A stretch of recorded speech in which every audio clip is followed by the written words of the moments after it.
Hey friends, Sean from SGT Report here. Thank you so very much for tuning in. I apologize for not posting a video over the past several days, but it's been just an overwhelming time with family and holidays, and one of the people in our close circle required extra attention. So I've been concentrating on that. And I want to thank each and every one of you for your continued support. Friends, because YouTube is doing its level best to demonetize and silence my voice on YouTube, I want to take just a minute to thank this video's sponsor, Virtual Shield. On a recent episode of Dr. Phil, a man and his wife shared how their smart devices were hacked and said it changed everything and turned their lives upside down. Hackers were able to access their email from the deep web and then hack into their home video security database where hackers could spy on their every move. Obviously, no family should have to deal with this kind of harassment or invasion of personal privacy. And it makes you realize that one of the best things you can do to protect your personal phone and internet data is to sign up for a free 30-day trial of Virtual Shield VPN mobile and desktop app. It will allow you to create a secure connection to another network over the internet. Virtual Shield can be used to shield your browsing activity, whether on a public Wi-Fi connection, in a foreign country, or at home. Here, let me show you how easy it is to use.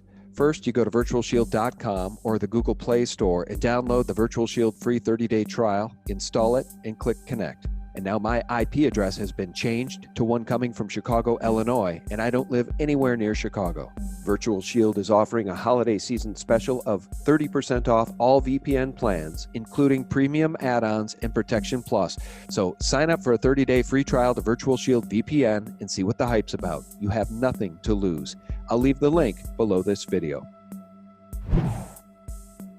As 2019 comes to an end, the top stories in 2020 will undoubtedly be the continued march toward total tyranny and the never-ending war to prevent it. Another huge turnout of people fighting for the Second Amendment. Hundreds of people attended tonight's Pulaski County Board of Supervisors meeting to voice their support for becoming a Second Amendment sanctuary. We the people are the cure, Q has written.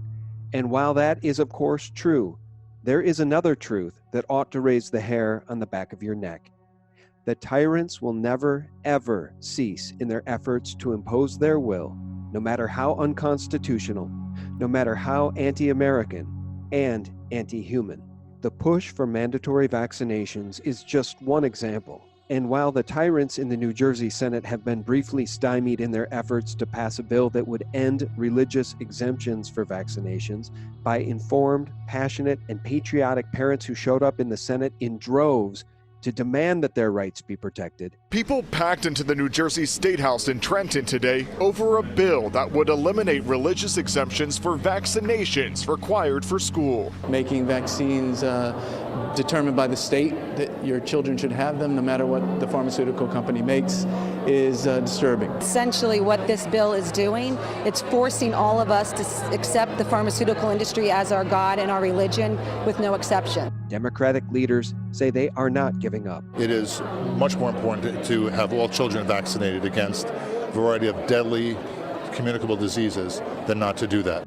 According to an article from NorthJersey.com, the bill will be considered again in January, said State Senate President Steve Sweeney. They can cheer all they want, but we're not walking away from it, referring to protesters and the will of the people. You see, friends, tyrants will be tyrants, as has always been the case. And though we the people have a Constitution and Bill of Rights to protect those inalienable rights, tyrants don't care. Like a schoolyard bully, they will bully until punched hard in the nose. I have long stated that in the United States, the Second Amendment is the line in the sand. The American people have been bullied for decades into unjust taxes, unjust wars, and a never-ending litany of injustices imposed on us by a ruling class that, at least until recently, has been absolutely above the law. But the right to keep and bear arms is one right that is seemingly inextricable from our DNA. Americans fully understand that the very notion of the Second Amendment is to protect ourselves, our families, and our communities from tyrants. It is the line in the sand for tens of millions of Americans who have bent but refuse to break. Shall not be infringed is not a slogan, it's a blood oath that unites. And the story of those united versus the tyrants is now playing out in real time in the state of Virginia. Many people telling us they're worried about their gun rights, with Democrats now controlling the General Assembly. I think that they will try and come in and confiscate my guns. But Democrat Governor Ralph Northam, like a good tyrant, does not care. They can continue to have their meetings, they can continue to make sanctuary counties, but we're going to do what Virginians have asked us to do. As Bill Barr writes for townhall.com, Virginia is the birthplace of America's independence and the state that gave us such towering patriots as Patrick Henry, George Washington, Thomas Jefferson, and James Madison. Today, however, the Commonwealth is home to a governor and legislative majority that proposes to do what the British Crown never could: disarm the citizenry by force. You get my drift when I start talking about the Hunger Games and what's going on in our country? This is the evolution of shit hits the fan. Northam's objectives are sweeping and include, among other measures, bans on so-called assault weapons, high-capacity magazines and suppressors, universal background checks, handgun purchasing limits, a red flag law, and a ban on any self-defense classes that conceivably could be construed as hostile to government interests. Let that sink in, friends. The government's only interest should be protecting the liberties of its people. Thomas Jefferson himself lamented the only reason we resort to government at all is to protect those liberties. Now, I was listening to, I can't remember the name of the channel, What's Going to Happen When There Is a Civil War. All these counties right here provide for these little areas right here, the massive amounts of population. All these people out here, they can survive on their own. But the difference is these people here cannot survive without these folks here.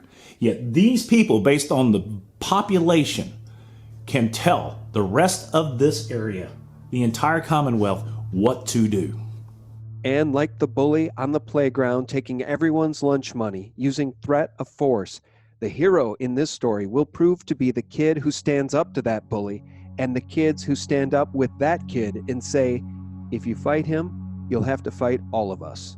90% of Virginia counties have already declared themselves to be gun sanctuaries, with many patriotic sheriffs swearing to defend the Constitution by not enforcing any unconstitutional gun confiscation laws. The first man to bring his concerns to Pulaski leaders taking the lead today, outlining what exactly this sanctuary would look like, saying he wants no county resources used on enforcing any new gun laws. I will never comply with any law that infringes on my Second Amendment right to keep and bear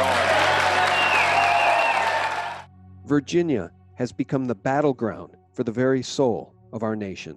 The line in the sand.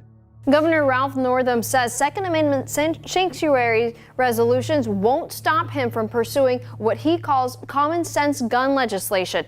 Tyranny is the enemy of liberty and life. These individuals that are out here now at these meetings, they had a chance to come to Richmond. So, where were you in July? Bill Barr concluded in his article, even more chilling is the suggestion made last week by State Representative Donald McEachin that Northam may need to activate the Virginia National Guard to enforce the law as a result of the growing number of counties and municipalities that have declared themselves to be gun sanctuaries, where unconstitutional gun laws will not be enforced by local police. We also received a statement from the Pulaski County Sheriff, Mike Worrell, tonight. It says in part, quote, as long as I am sheriff of Pulaski County, myself, not any of my deputies, will enforce any law that is unconstitutional. I will always support and defend the Constitution of the United States of America. And while Northam did not admit openly that this was an option, he did say there are going to be consequences if the law is not enforced. Northam said although his government has no plans to retaliate against municipalities passing sanctuary resolutions, there could be consequences if law enforcement doesn't enforce the law.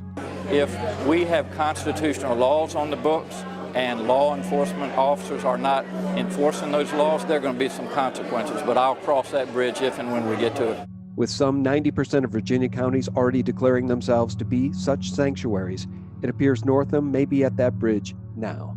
And Barr concludes, if measures such as these are actually signed into law, the Commonwealth's motto, sic semper tyrannis would need to be changed to the more accurate detrahere arma, to disarm. There is a line in the sand that ought not be crossed, and Governor Northam is quickly reaching it.